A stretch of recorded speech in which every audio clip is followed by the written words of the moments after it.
उत्तर प्रदेश के उप मुख्यमंत्री इस वक्त मीडिया को संबोधित कर रहे हैं, आइए सुनते हैं। आएंगे वही उनकी अंक तालिका में जोड़ दिया जाएगा।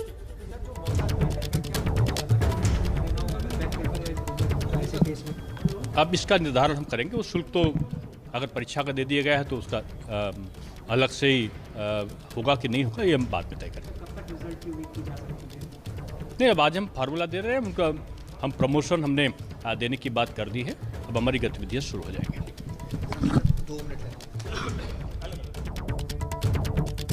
तो बड़ी खबर यही है कि 12वीं की परीक्षाएं बोर्ड की उत्तर प्रदेश में रद्द कर दी गई हैं। इससे पहले 10वीं की परीक्षा को लेकर भी फैसला लिया गया था और अब यह बड़ी खबर आ रही है कि 12वीं की बोर्ड की परीक्षा रद्द कर दी गई है। उत्तर प्रदेश के डिप्टी सीएम दिनेश शर्मा ने इसका ऐलान किया है। तो उत्तर प्रदेश से इस वक्त की बड़ी खबर आ रही है। कोरोना की वजह से देश भर में जो हालात हैं उसी के मद्देनजर अलग अलग जगहों से इस तरीके के फैसले लिए जा रहे हैं। अलग अलग राज्य सरकारें फैसले ले रही हैं और उत्तर प्रदेश सरकार ने भी अब यह तय किया है कि जो बोर्ड की परीक्षा होती है 12वीं की, उसे इस बार रद्द किया जा रहा है। कोरोना का संक्रमण और ज्यादा ना फैले, लोग इसकी चपेट में ना आए, इसी के मद्देनजर एहतियात बरतते हुए यह बड़ा फैसला। यूपी बोर्ड की 12वीं की परीक्षा रद्द कर दी गई है। ज्यादा दुष्प्रभावित हुए कई क्षेत्र, कई शहर, और अभी भी जो कोरोना संक्रमण है उसको जाने में, पूरी तरीके से नियंत्रित होने में कुछ समय लग सकता है। ये सारी चीज़ों को देखते हुए माननीय प्रधानमंत्री जी ने पूरे देश में जिस प्रकार से अलग अलग प्रदेशों की समीक्षा करने के बाद सीबीएसई बोर्ड में उन्होंने 10वीं और इंटरमीडिएट दोनों की परीक्षा को रद्द कर दिया था।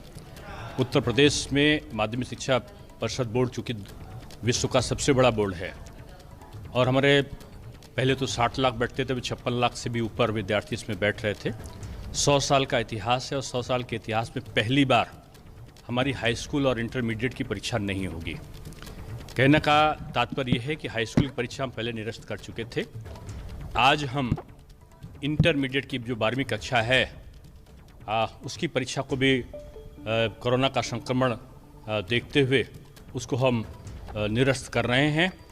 और अभी माननीय मुख्यमंत्री जी के साथ अभी हमारे संबंधित विभागों के अधिकारियों के साथ बैठक हुई है और उसमें हमने निश्चय किया है कि जिस प्रकार से हमने हाई स्कूल बोर्ड में फार्मूला रखा था कि जो 9th में हमारे विद्यार्थी हैं पास हुए थे पिछली बार, क्योंकि हमारी हाई स्कूल की परीक्षा हो चुकी थी, इंटर की परीक्षा हो चुकी थी और फरवरी के अंत तक या मार्च के प्रारंभ तक तमाम जगहों पर 9th और 11th की परीक्षाएं भी हो गई थीं।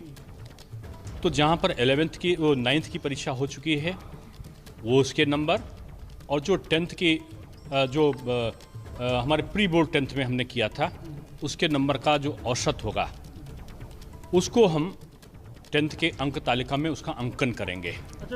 और अगर कहीं पर प्री बोर्ड के अंक नहीं होंगे या 9th के अंक नहीं होंगे तो हम उसको सिंपल प्रमोशन दे देंगे और भविष्य में वो उसके सामने ये विकल्प होगा कि भविष्य में वो अपनी जो रेगुलर परीक्षा है उस रेगुलर परीक्षा में वो बैठ सकता होगा, चाहे वो 2 पेपर में बैठे और चाहे वो 2 पेपर के स्थान पर 1 पेपर, 2 पेपर, 3 पेपर जितने बैठना चाहे बैक पेपर में बैठ। तो ये बड़ा फैसला उत्तर प्रदेश सरकार ने लिया है कि वहां पर 12वीं की परीक्षाएं इस बार रद्द की जाती हैं। 10वीं की परीक्षा पहले ही रद्द कर दी गई थी और जो आगे उन्हें प्रमोट किया जाएगा छात्रों को, उसका फॉर्मूला भी बता रहे थे, आप सुन रहे थे दिनेश शर्मा को। उनका यह कहना था कि 9th में जो अंक आए किसी को और फिर 10th में प्री बोर्ड में जो अंक आए हैं उसके आधार पर औसत निकाला जाएगा। प्रमोशन का जो आधार होगा उसी के आधार पर अंक दिए जाएंगे। तो ये कुछ तरीके निकाले गए हैं, क्या फॉर्मूले होंगे जिसके आधार पर छात्रों को आगे बढ़ाया जाएगा, कैसे प्रमोट किया जाएगा, उसके बारे में बता रहे थे दिनेश शर्मा। हमारे साथ रणवीर हमारे सहयोगी जुड़ चुके हैं इसी खबर पर। रणवीर, कुछ और भी पता चल पा रहा है कि आखिर इसका आधार क्या होगा? 12वीं की तो परीक्षा रद्द कर दी गई, 10th में कैसे प्रमोट किया जाएगा?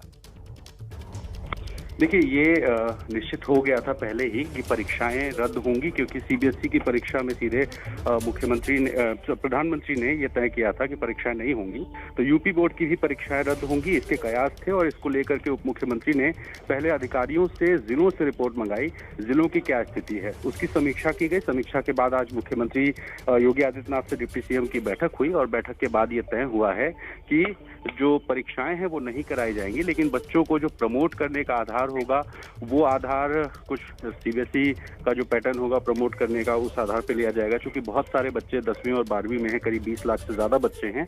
ऐसे में उन बच्चों का भी नुकसान ना हो और उनके पक्ष में भी फैसला जाए, इसकी सरकार कोशिश करेगी। तो अधिकारियों के साथ चर्चा, मंथन, विचार विमर्श होगा और एक ऐसा मॉडल तैयार किया जाएगा जिस मॉडल के साथ बच्चों को प्रमोट किया जाए ताकि वो आगे जाएं और उनका नुकसान भी ना हो। जी बिल्कुल, इस बारे में उप मुख्यमंत्री ये जानकारी तो दे रहे थे रणबीर की, जो 9th में जो अंक मिले हैं छात्रों को, वो और जो प्री बोर्ड के एग्जाम होते हैं 10th के, उसके आधार पर एक औसत निकाला जाएगा और आगे प्रमोट किया जाएगा छात्रों को। क्या 12वीं के लिए भी कोई फॉर्मूला तय किया जा रहा है इसी तरीके से? देखिए अखिलेश, यूपी बोर्ड को अगर आप गौर से देखेंगे तो कुछ साल पहले यूपी बोर्ड का जो रिजल्ट आता था वो 11वीं और 12वीं दोनों की परीक्षाओं को मिला करके आता था। और कुछ उसी तरह से जो प्री बोर्ड और बाकी एग्जाम्स हुए हैं अब तक, उन नंबरों को काउंट किया जाएगा। क्योंकि इससे पहले जो पैटर्न था यूपी बोर्ड का वो यही था कि जो बच्चे 11वीं में जो नंबर पाते थे और बाकी बोर्ड में जो नंबर पाते थे वो सारा कुछ कैलकुलेट होता था।